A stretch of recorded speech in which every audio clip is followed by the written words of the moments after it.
এই লোকটির প্রায় $20 মিলিয়ন লোন আছে। এমন পরিস্থিতিতে তার কাছে একটা অফার আসে, সেটা হলো গেম খেলে টাকা উপার্জন করা। তবে এই গেমে হেরে গেলে তার মৃত্যু অবধারিত। আপনারা যারা স্কুল গেম সিরিজটি দেখেছেন তাদের মনে হতে পারে এটি সেই সিরিজ থেকে কপি করা। না বন্ধুরা, এই মুভি সেই সিরিজের অনেক আগেই মুক্তি পেয়েছিল। এমনকি এই মুভি থেকে অনেক কনসেপ্ট স্কুইড গেম নিয়েছিল। তো বন্ধুরা, আর বেশি কথা না বলে চলুন শুরু করা যাক। গল্পের শুরুতেই আমরা কাইজিকে দেখতে পাই। তার ভাগ্য ভীষণ খারাপ ছিল। তার কাছে কোনো টাকা পয়সাই ছিল না এবং সে যতটুকু টাকা পয়সা পেত সেটাও লটারির টিকিট কেটে খরচা করে ফেলত এবং সে এই আশায় বসে থাকতো যে একদিন ঠিক তার লটারির টাকা সে জিতে যাবে। এরপরেই আমরা দেখি কিছু লোকেরা এসে কাইজিকে ধরে ফেলে এবং তাদের একজন বস ছিল যার নাম অ্যান্ড্রু।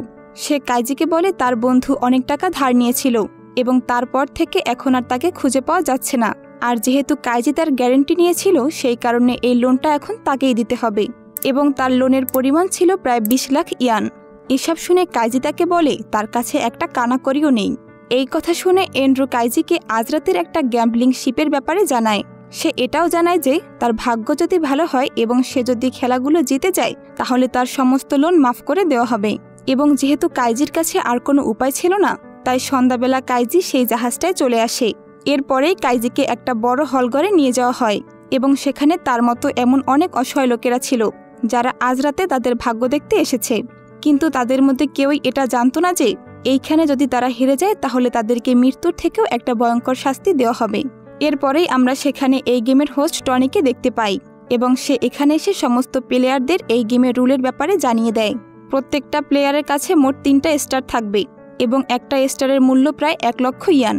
তাদেরকে একটা খাম দেওয়া হয়, তার ভেতরে কয়েকটা কার্ড ছিল যেগুলোর ভেতরে রক পেপার আর সিজারের সিম্বল ছিল। একটা প্লেয়ারকে একটা বক্সের সামনে দাঁড়িয়ে তার অ্যাপোনেন্ট প্লেয়ার চুজ করতে হবে এবং সেখানেই তাদের এই কার্ডের মাধ্যমে রক পেপার সিজার খেলতে হবে।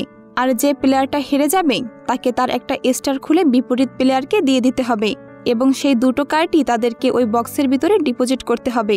আর এই সময়ের মধ্যেই তাদেরকে ওই 12টা কার্ডই খেলতে হবে এবং অবশেষে যার হাতে কোনো কার্ড থাকবে না এবং যার কাছে 3টা অথবা 3টার অধিক স্টার থাকবে সেই প্লেয়ারটা জিতে যাবে আর সে সেখান থেকে হেরে যাবে। আর যে সেখানে হেরে যাবে তার সঙ্গে কি করা হবে এই ব্যাপারে কিছুই বলা হয় না এবং এইগুলো ছাড়া আর কোনো নিয়মই সেখানে ছিল না। এরপরেই আমরা দেখি সেখানে খেলাটা শুরু হয়ে যায়। খেলাটা শুরু হওয়ার প্রথম দিকেই একজন লোক তার 3টা স্টার হারিয়ে ফেলে এবং তখনই তাকে ধরে নিয়ে একটা অন্ধকার ঘরের ভিতরে ঢুকিয়ে দেওয়া হয়। এইসব দেখে সেখানের সকলেই ভীষণ ভয় পেয়ে যায়। এরপরেই আমরা ফুনাই নামের একজন লোককে দেখতে পাই যে কাইজির কাছে আসে এবং তাকে বলে আমার কাছে একটা প্ল্যান আছে, এইটা ইউজ করে আমরা দুজনেই এখান থেকে জিতে যাব। সে বলে আমাদের কাছে অলরেডি 3টা স্টার আছে আর এই খেলাটা জেতার জন্য তাদের কাছে 3টা স্টার থাকতে হবে। তারা যদি বারবার একই কার্ড খেলতে থাকে তাহলে গেমটা অবশেষে ড্র হবে এবং তাদের হাতে আর কোনো কার্ড থাকবে না আর তারা দুজনে এই খেলাটা জিতে যাবে। এই প্ল্যানটা কাইজির ভীষণ পছন্দ হয় এবং তখনই তারা দুজন ওই বক্সের কাছে গিয়ে তাদের গেমটা স্টার্ট করে। সেখানে খেলার আগে ফুনাই কাইজিকে বলে সে প্রথমে সিজারের পেপারটা ফেলবে, তারপর পেপার এবং তারপরে রক। সেখানে তারা দুজনে ঠিক ওভাবেই খেলতে থাকে, কিন্তু শেষের দিকে এসে ফুনাই সেখানে একটা উইনিং কার্ড প্লেস করে। এইটা দেখে ফুনাই তখন কাইজিকে বোঝায় সে ভুল করে এই কাজটা করে ফেলেছে এবং পরেরটায় সে নিজে হেরে কাইজির স্টার তাকে ফিরিয়ে দেবে। আর এর পরের গেমটাতে আমরা দেখতে পাই ফুনাই আবার একটা উইনিং কার্ড প্লে করে দেয়। তখন সে কাইজির থেকে আরেকটা স্টার নিয়ে নেয়। আসলে এটা ফুনাইয়ের একটা চালাকি ছিল। সে কাইজিকে এভাবে হারিয়ে তার থেকে সমস্ত কার্ড খালি করে দেয় আর এখন কাইজির কাছে মাত্র একটা স্টার আছে। কাইজি তখন রেগে যায় আর ফুনাইকে একটা ঘুষি মেরে সেখানে মাটিতে ফেলে দেয়। তখনই ফুনাইয়ের 1 ফোঁটা রক্ত সেই সিজারের কার্ডে গিয়ে পড়ে এবং সেটা তারা দুজনেই লক্ষ্য করে। এরপর সেখানে গার্ডেরা এসে কাইজিকে নিয়ে যায় এবং তারা কাইজিকে বলে দোষটা তারই, কারণ সে এমন একটা জায়গায় কাউকে বিশ্বাস করে ভুল করেছে। এদিকে ফুনাই সেখানে চিৎকার করে বলে কাইজির কাছে এখন মাত্র সিজারের লাস্ট কার্ডটা আছে এবং যে কেউ তাকে হারাতে পারে। অপর দিক থেকে কাইজিও চেঁচিয়ে সকলকে বলে দেয় এখন ফুনাইয়ের কাছে রকের লাস্ট কার্ড পড়ে আছে। কিন্তু এসবের পরে এখন আর কেউ তাদেরকে বিশ্বাস করতে চাইছে না। সেখানে চারিদিকে শোরগোল বেঁধে যায়। কিন্তু তখনই ফুনাই সকলকে বলে আমার কাছে একটা সলিউশন আছে, আমাদের সকলকেই এখন কার্ড রিসাফেল নেওয়া উচিত। এরপরে যার কাছে যতগুলো কার্ড ছিল তাদেরকে ততগুলো কার্ডই ফেরত দেওয়া হবে। এর ফলে গেমটা আবার ফেয়ার গেম হয়ে যাবে এবং এইটা শুনে সবাই তাদের কার্ড নিয়ে ফুনাইয়ের কাছে যায়। এরপরেই আমরা কাইজিকে দেখি যে হিরা নামের একজন অসহায় লোকের কাছে যায় এবং সে তাকে বলে সে যদি তার টিমে জয়েন করে তাহলে কাইজি তাদের দুজনকে এখান থেকে জিতিয়ে বের করতে পারবে। তখন হীরা কাইজির কথা বিশ্বাস করে। এরপরে কাইজি এবং হীরা তাদের কার্ডগুলো সাফেলিংয়ে দিয়ে দেয়। কিন্তু সাফেল করার সময় আমরা দেখি ফুনাই কাইজিকে তার ওই সিজারের কার্ডটাই দেয়। এমনকি ফুনাই নিজেও তার রকের কার্ডটাকে আগে থেকেই একটু মুড়ে দিয়েছিল এবং সেটাকেই সে এইবার তার নিজের কাছে রেখে দেয় এবং সে তার কাছে একটা গেম খেলার চ্যালেঞ্জ জানায়। কাইজি সেখানে তার চ্যালেঞ্জটা অ্যাকসেপ্ট করে, কিন্তু তার বদলে সে একটা শর্ত রাখে। সে বলে যে এই একটা গেমেই তাকে ওই 3টা স্টার দিতে হবে এবং কাইজি নিজেও হিটার 2টো স্টার এবং নিজের একটা স্টার মিলিয়ে 3টা স্টার এই চ্যালেঞ্জে লাগিয়ে দেয়। সেখানে ফুনাই এই চ্যালেঞ্জটা অ্যাকসেপ্ট করে নেয়, কারণ সে জানতো কাইজির কাছে কোন কার্ডটা আছে। সেই কারণে সে তার কার্ড প্লে করে কাইজিকে অপমান করতে থাকে। কিন্তু ঠিক সময়ে সেখানে কাইজিও একটা উইনিং কার্ড প্লেস করে সেই প্যাটেলটা জিতে যায়। সেখানে ফুনাই বুঝতে পারে না এটা কি করে সম্ভব। তখনই কাইজি তাকে বলে সে জানতো ফুনাই এই কাজটা করবে, সেই কারণে সে হিডার সঙ্গে কার্ডটা চেঞ্জ করে নেয়। সে তার সিজারের কার্ড থেকে রক্তটা মুছে ফেলে এবং পেপারের একটা কার্ডে সে রক্ত লাগিয়ে দেয় এবং ফুনাই ভুলবশত সেই রক্তের কার্ডটাই কাইজির হাতে তুলে দেয় এবং সেটাই সে তার বিপরীতে ইউজ করে জিতে যায়। এরপরেই কাইজি ফুনাইয়ের থেকে তার 3টা স্টার নিয়ে নেয় এবং সিকিউরিটি গার্ড ফুনাইকে সেই অন্ধকার রুমে নিয়ে যায়। এরপরেই আমরা দেখি যে কাইজি আর হীরা তাদের কার্ডগুলোকে একইভাবে খেলে সেখানে ম্যাচটা ড্র করে এবং 30 মিনিটের মধ্যেই তাদের সমস্ত কার্ড তারা ওই বক্সে ডিপোজিট করে দেয়। কাইজির জীবন এখন বদলে গেছে, তার কাছে অনেক টাকা পয়সা এসে গেছে। কিন্তু এর পরের মুহূর্তেই আমরা দেখি যে হীরার পকেটে সে তার একটা কার্ড লুকিয়ে রেখেছিল আর এখনও তার হাতে একটা কার্ড রয়েছে। এই কারণে সিকিউরিটি গার্ডরা তাকে ধরে ওই অন্ধকার ঘরের দিকে নিয়ে যায়। এইসব দেখে কাইজি বলে যে এই পুরো গেমটায় আমরা একসাথে ছিলাম, তাই যখন তুমি একা হারছো আমিও তোমার সঙ্গ নেব। এবং তারা দুজনে সে অন্ধকার ঘরটায় চলে যায়। সেখানে যাওয়ার পর আমরা দেখি তাদের হাতে একটা মাইক্রোচিপ লাগিয়ে দেওয়া হয়, এমনকি সেই কোম্পানির একটা সিল তাদের গায়ে লাগানো হয়। তারপরেই তাদেরকে একটা আন্ডারগ্রাউন্ড মাইনে লেবার হিসেবে নিয়ে যাওয়া হয়। এইখানে ছিল সমস্ত লুজারেরা। আসলে এটা টনির একটা মতলব ছিল, তার বিনা পয়সায় অনেকগুলো লেবারের প্রয়োজন ছিল যারা বছর বছর ধরে তার জন্য খাটতে পারবে।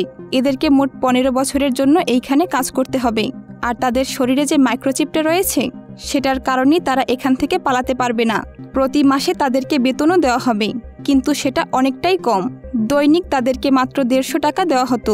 একমাত্র স্যালারির দিনেই সেই ক্যান্টিনওয়ালা ওই ক্যান্টিন খুলতো এবং সেই লেবাররা তাদের সমস্ত মাসের কামাই ওই বিয়ার খেয়েই শেষ করে ফেলতো। সেখানে কাইজিও নিজেকে আটকাতে পারে না, সে সেখানে একটা বিয়ার নিয়ে নেয়। তখনই সেখানে তার ম্যানেজার আসে এবং তার কথায় সে সেখান থেকে একটা চিপস কিনে ফেলে এবং এই করেই তার সমস্ত টাকা শেষ হয়ে যায়। সেই আন্ডারগ্রাউন্ড মাইনে কারো যদি শরীর খারাপ হয় সেটার চিকিৎসার টাকাও তাদেরকে দিতে হবে এবং সেখানকার আবহাওয়া এতটাই বাজে ছিল যে 4-5 বছরের মধ্যে একবার তো শরীর খারাপ হবেই। এইসব দেখে কাইজি এখন বুঝে গেছে যে সে যতই টাকা জমাক না কেন এখান থেকে সে কখনোই বেরোতে পারবে না। এবং তখনই একদিন একটা ডাক্তার কাইজিকে বলে এখান থেকে বেরোনোর জন্য একটাই রাস্তা আছে, সেটা হচ্ছে ব্রেভম্যান রোড। কিন্তু সেখানেও তাকে একটা খেলা খেলতে হবে। কাইজি হীরা এবং তার এক সঙ্গী সাহারার সঙ্গে এই গেমটি খেলতে শুরু করে। এরপরেই তাদের চোখে কাপড় বেঁধে একটা ট্রাকে করে বাইরে নিয়ে আসা হয় এবং তারা যখন সেখানে চোখ খোলে তখন দেখতে পায় তারা একটা উঁচু বিল্ডিংয়ের ছাদে দাঁড়িয়ে আছে। তখন সেখানে টনি আসে এবং সকলের হাতে 10 লাখ ইয়ানের একটা ভাউচার দেয়। এরপর সে এই খেলার নিয়ম সকলকে বলতে শুরু করে। তখন সে বলে তাদেরকে এই বিল্ডিং থেকে ওই বিল্ডিংয়ে এই পাতলা রডের সাহায্যে যেতে হবে এবং যে ওই পারে যেতে পারবে তাকে এই টাকা দিয়ে ছেড়ে দেওয়া হবে। কিন্তু এই রডে কেউ হাত লাগাতে পারবে না, কারণ এখানে হাই ভোল্টেজের কারেন্ট আছে আর এটা করা হয়েছে কারণ তারা যেন ঝুলে যেতে না পারে। এরপর টনি অপর দিকের বিল্ডিংয়ে চলে যায়। সেখানে আমরা দেখি অনেক ভিআইপি লোকজন বসে আছে। সেখানে তারা ডিনার করছিল আর এই খেলাটা ছিল তাদের মনোরঞ্জনের একটা টপিক, যেখানে আমরা এন্ডুকে দেখতে পাই যে খাবার সার্ভ করছিল। সে সেখানকার চেয়ারম্যানের হয়ে কাজ করে। সে এই ধরনের লুজারদের ধরে এনে টনির সাথে দেখা করায়। সে এখানে কাইজিকে দেখতে পেয়ে একটু অবাক হয়। তখন আমরা দেখি সেখানে সবাই ভীষণ ভয় পেয়েছিল, কিন্তু কাইজি সকলকে মোটিভেট করতে থাকে এবং ওই লোহার রডটায় একসঙ্গে হাঁটতে শুরু করে। কিছুক্ষণ পরেই সেখানে বিদ্যুৎ চমকায় এবং খুব তাড়াতাড়ি সেখানে বৃষ্টি নামবে। এসব দেখে একজন লোক ভীষণ ভয় পেয়ে যায় আর সে ওই 1000 ফুট উপর থেকে নিচে পড়ে যায়। এটা দেখে সেখানে থাকা অন্যরা ভীষণ ভয় পেয়ে যায় এবং ভয়ে তারাও এক এক করে নিচে পড়তে থাকে। তখন একজন লোক নিচের রডে হাত লাগিয়ে ফেলে এবং কারেন্ট শক খাওয়ার কারণে সে মারা যায়। আরেকজন লোক সেখান থেকে ব্যাক করতে চাইলে তার এক সঙ্গীকে নিয়ে নিচে পড়ে যায় এবং তারা দুজনেই সেখানে মারা যায়। এসব ঘটনা দেখে সেখানকার ভিআইপিরা খুব আনন্দ পাচ্ছিল এখন সেখানে শুধুমাত্র কাইজি, হিডা আর সাহারা বেঁচে ছিল। তখন হিডা কাইজিকে বলে তার পক্ষে আর সামনে যাওয়া সম্ভব নয়, কারণ তার পাগুলো ভীষণ হাঁপিয়ে গেছে। তখন সে তার ভাউচারটা কাইজির হাতে দিয়ে দেয় আর বলে সে জেতার পর যেন এই টাকাগুলো হিডার মেয়ের কাছে সে পৌঁছে দেয়। এরপরেই সে ওখান থেকে নিচে পড়ে যায়। তখন কাইজি আর সাহারা একে অপরকে সাপোর্ট দিতে দিতে সামনে এগোতে থাকে। আর একটা সময় পর তারা দুজনই ওপারে পৌঁছে যায়। তারা খুশিতে তখন কান্না করতে শুরু করে। তখন তারা ভেতরে যাওয়ার জন্য দরজাটি খোলে। যেহেতু বাইরের এবং ভেতরের এয়ার প্রেশারটা সম্পূর্ণ আলাদা ছিল, সে কারণে দরজাটা হঠাৎ করে খুলে যায়। আর দরজার সাথে ধাক্কা লাগার কারণে সাহারা একেবারে নিচে পড়ে যায়, কিন্তু কাইজি কোনো রকমভাবে বেঁচে যায়। সে তখন ওই ঘরটায় পৌঁছে যায় যেখানে টনি এবং বাদবাকি লোকেরা ছিল। তখন আমরা এই পুরো কর্পোরেশনের চেয়ারম্যানকে দেখতে পাই। তখন সে টনিকে ধন্যবাদ দিতে থাকে, কারণ এর আগে এত এন্টারটেনমেন্ট সে এবং তার ভিআইপি গেস্টরা কখনো পায়নি। কাইজি তখন সেই দুটো ভাউচার টনিকে দিয়ে 20 মিলিয়ন ইয়ান চায়। তখন টনি বলে মৃত মানুষের ভাউচার এখানে অ্যালাউ নয়, এবং কাইজির যে লোনটা ছিল সেটা দেওয়ার পর সে মাত্র 70,000 ইয়ান পাবে এবং এই টাকাটা নিয়ে সেখান থেকে যেতে পারে। আসলে তারা সকলে মিলে তাকে ঠকিয়েছে। সে এখন কোনো টাকাই আর হিডারের মেয়েকে দিতে পারবে না। তখন সেই কর্পোরেশনের চেয়ারম্যান কাইজিকে টাকা কামানোর আরেকটা উপায় দেয় এবং তাকে এখন টনির সাথে ই কার্ড নামের একটা গেম খেলতে হবে। এটাও একটা কার্ড গেম ছিল এবং এতে মোট 5টা কার্ড তাদেরকে দেওয়া হবে, যার মধ্যে 4টা থাকবে সিটিজেন আর একটা বাদশা, এবং আরেকটা সেটে থাকবে 4টা সিটিজেন আর একটা গোলাম। যার কাছে সেই গোলামের সেটটা থাকবে সে প্রথমে চাল দেবে, এবং দুজনে যদি একসাথে সিটিজেন কার্ড প্লে করে দেয় তাহলে সেটা ড্র হবে। গোলামের কার্ডটা সিটিজেন হারাতে পারবে এবং সিটিজেনের কার্ডগুলোকে বাদশার কার্ড হারাতে পারবে। বাদশার কার্ডকে হারাতে পারবে গোলামের কার্ড। এবার কাইজিকে চুজ করতে হবে যে সে কোন সেটের কার্ড নেবে, এবং কাইজি যদি ওই গোলামের সেটটাকে চুজ করে তাহলে তাকে 10 গুণ টাকা বেশি দেওয়া হবে। টাকার লোভে তখন সে গোলামের সেটটাকে চুজ করে আর তার অর্ধেক টাকা সে ওখানে জুয়ে লাগিয়ে দেয়। কিন্তু সে ভুলেই গেছে যে এই গোলামের সেট দিয়ে জেতার সম্ভাবনা খুবই কম, কারণ সে শুধুমাত্র তার একটা কার্ড দিয়ে বাদশাকে হারাতে পারবে। এরপর তারা খেলাটা শুরু করে। এক এক করে সিটিজেন কার্ড দিয়ে তাদের গেমটা ড্র হয় এবং অবশেষে কাইজি টনির বাদশার কার্ডকে হারানোর জন্য তার গোলামের কার্ডটি প্লে করে, এবং তখনই টনি বুঝে যায়। সে তখন সিটিজেন কার্ড প্লে করে গোলামের কার্ডকে হারিয়ে দেয়। এটা দেখে কাইজি খুব অবাক হয়। তখনই টনি কাইজিকে বলে সে মানুষের মুখ দেখেই বুঝতে পারে কে কখন কোন চাল চালতে পারে। তখন কর্পোরেশনের চেয়ারম্যান টনির উপরে একটা গ্লাস ছুঁড়ে মারে এবং সে বলে এতে করে তার কোনো এন্টারটেনমেন্ট হচ্ছে না। তাই সে এন্ডুকে বলে সেখানে কাইজিকে 4 মিলিয়ন ইয়েনের একটা লোন পাস করিয়ে দেয়। কাইজি যদি এখান থেকে জিতে যায় তাহলে সে 40 মিলিয়ন ইয়েন নিতে পারবে, কিন্তু সে যদি হেরে যায় তাহলে তাকে আবারও সেই আন্ডারগ্রাউন্ড মাইনে ফিরে যেতে হবে। কাইজি তখন সিদ্ধান্ত নেয় প্রথমে সে গোলামের কার্ডটা খেলবে, কিন্তু তখন সে খেয়াল করে টনি তার দিকে তাকাচ্ছেই না, এমনকি সে তার নিজের কার্ডের দিকেও তাকায়নি। তাই কাইজি গোলামের কার্ডটাই প্লে করে দেয়, কিন্তু টনি বুঝতে পেরে যায়। তখন সে সিটিজেন কার্ড প্লে করে গেমটা জিতে যায়, আর গেমটা হেরে যাওয়ার কারণে কাইজিকে আবারও ধরে নিয়ে যাওয়া হয়। কিন্তু তখন কাইজি ভাবতে থাকে টনি তার চালের ব্যাপারে জানলো কিভাবে, কারণ টনি তো তার দিকে তাকায়নি। সে যখন তার কার্ডটা খেলতে যাবে তখন টনি তার ঘড়ির দিকে তাকায়, কারণ কাইজির শরীরে যে মাইক্রোচিপটা রয়েছে সেটার কারণে টনি তার ঘড়িতে তার হার্ট রেট এবং ব্লাড প্রেশার দেখতে পাচ্ছিল। আর এসব দেখেই টনি বুঝতে পেরেছিল সে কোন চাল চালবে। কাইজি যখন বাথরুমে যায় তার মাথায় একটা প্ল্যান আসে। সে এন্ডুকে ডাকে আর তার কাছে 50 লাখ ইয়ানের একটা লোন চায়, এবং সে টনির সাথে আরেকটা ম্যাচ খেলতে চায়। তার বিশ্বাস ছিল এইবার সে তাকে হারিয়ে দেবে। এন্ডু কাইজির কথা বিশ্বাস করে নেয়। এরপর কাইজি 50 লাখ ইয়ানের চেকটা নিয়ে টনির কাছে আসে এবং তার সাথে আরেকটা ম্যাচ খেলতে চায়, কিন্তু টনি রাজি হয় না। তখন সে চেয়ারম্যান ভীষণ ইন্টারেস্ট হয়ে যায়। সে বলে যদি এই রাউন্ডটা হেরে যায় তাহলে কাইজির সঙ্গে এন্ডুকেও সেই লেবার রুমে পাঠিয়ে দেওয়া হবে। তখন তারা খেলাটি শুরু করে, কিন্তু এই খেলাটা শুরু করার আগে কাইজি তার মাথায় আঘাত করতে থাকে। তার মাথাটা ফেটে যায়, যার ফলে তার মাথায় যন্ত্রণা হচ্ছে এবং তার ব্লাড প্রেশার চেঞ্জ হয়ে গেছে। তাই টনি তার ঘড়ি দেখে এখন কিছুই বুঝতে পারছে না। তখন আমরা দেখি কাইজির কাছে একটা গোলাম আর একটা সিটিজেন কার্ড আছে, তাই সে চালাকি করে দুটো কার্ড একে অপরের সাথে চেঞ্জ করে নেয়। এরপর সে তার রক্ত ওই কার্ডের উপরে ছিটিয়ে দেয় আর কার্ডগুলোকে মোছার চেষ্টা করে, কিন্তু ইচ্ছে করে কয়েক ফোঁটা রক্ত সে কার্ডে রেখে দেয়। টনি বুঝতে পেরে যায় এবারের গেমটা খুব কঠিন হতে চলেছে, যার ফলে প্রথম রাউন্ডে তাদের ড্র হয়। এরপর কাইজি তার কার্ড প্লে করে যার কোনায় একটু রক্তের ছাপ ছিল। টনি দেখেছিল কাইজি গোলাম এবং সিটিজেন কার্ডের উপরে রক্ত লাগিয়েছে, তাই সে সিটিজেন কার্ড প্লে করে। তখনই গেমটা ড্র হয়।